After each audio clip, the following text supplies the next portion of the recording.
Informe en el aire, director, arrancamos.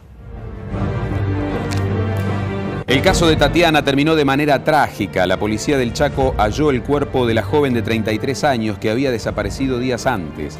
El único sospechoso de su muerte, el remisero Juan Ernesto Cabeza, estaba en libertad condicional luego de 16 años preso por 4 violaciones. El cuerpo de la mujer estaba en estado deplorable, con signos de violencia. La autopsia demostró que el detenido la golpeó o la estranguló cuando ésta se resistió a la violación. Hace un par de meses en Rosario un adolescente denunció a un taxista por intento de secuestro. Relató que durante el viaje el chofer trabó las puertas y desvió su recorrido con el pretexto de parar a tomar un café. Ante la insistencia de la menor finalmente frenó y la bajó. ¿Cómo es la estructura del pensamiento de un psicótico? ¿En qué casos se otorga la libertad condicional? Hoy en Plan A, ¿cómo evitar casos de violación?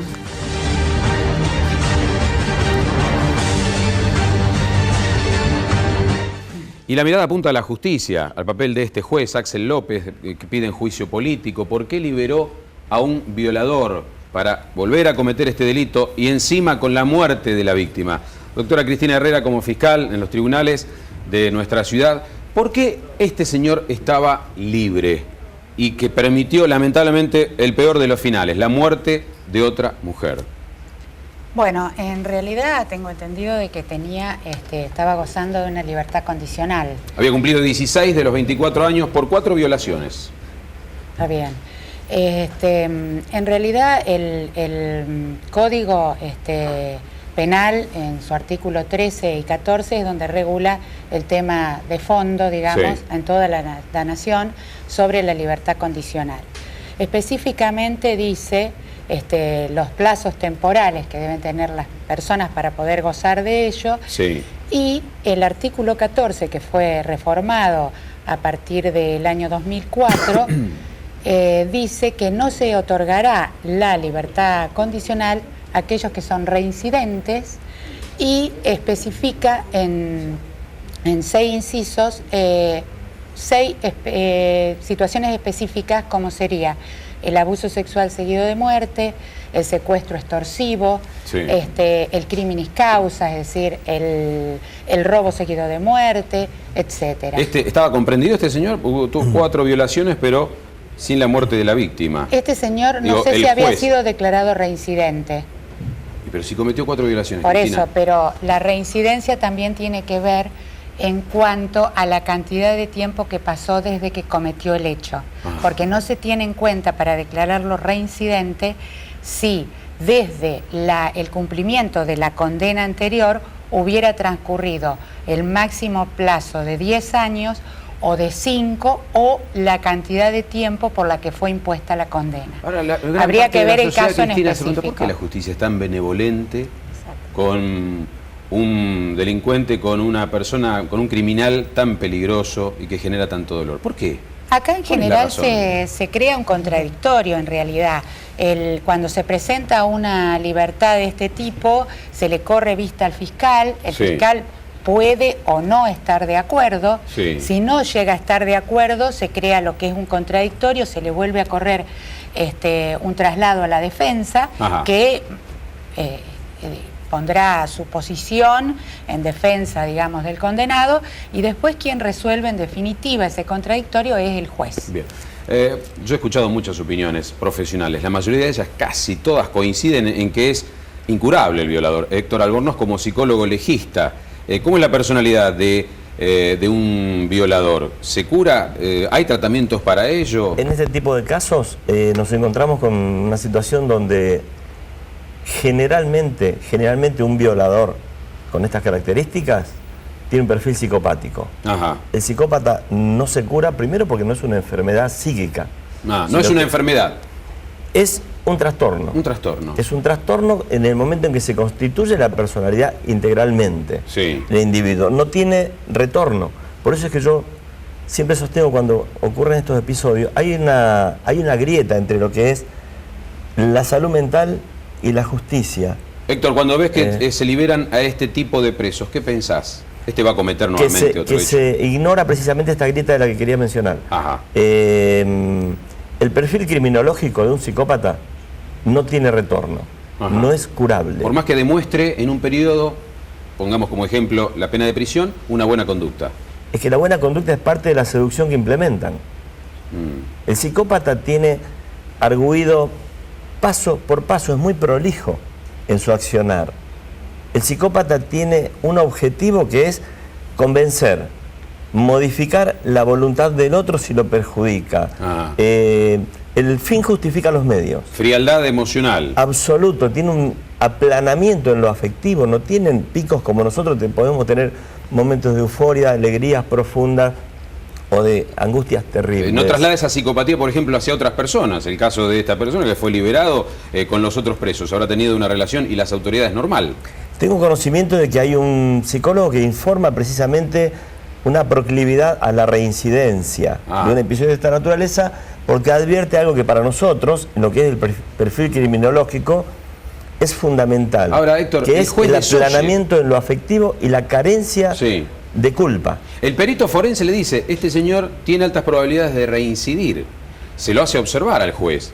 Pero el juez toma otro informe, el del servicio penitenciario, que indica que había demostrado buena conducta y era pasible de tener este beneficio, el de la libertad condicional. En el mejor de los casos, quiero inclinarme a pensar que el juez ignoraba esta grieta de la que yo menciono, que no conoce el perfil criminológico de un psicópata. Claro.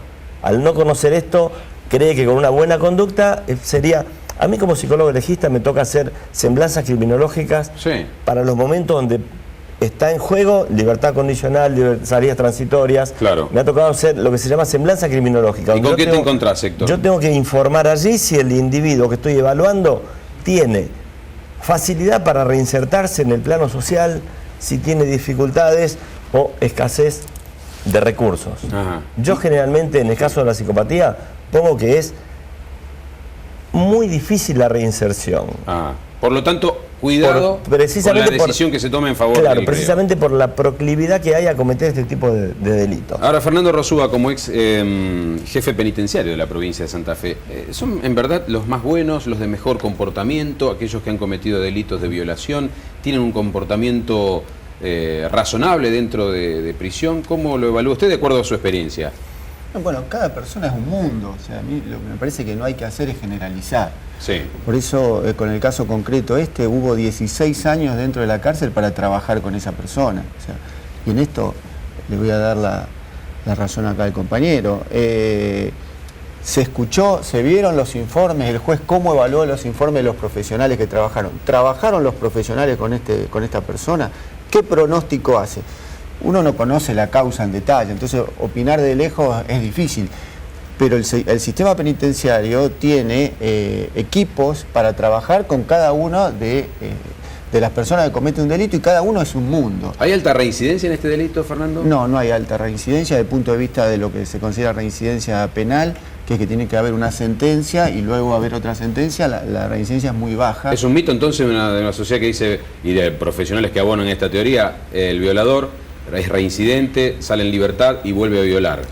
Por eso digo, vamos al caso concreto. Puede haber patologías, como decían recién, donde uno puede hacer un pronóstico que puede haber reincidencia. Es un pronóstico. De ahí a que se compruebe en la realidad es otra cosa.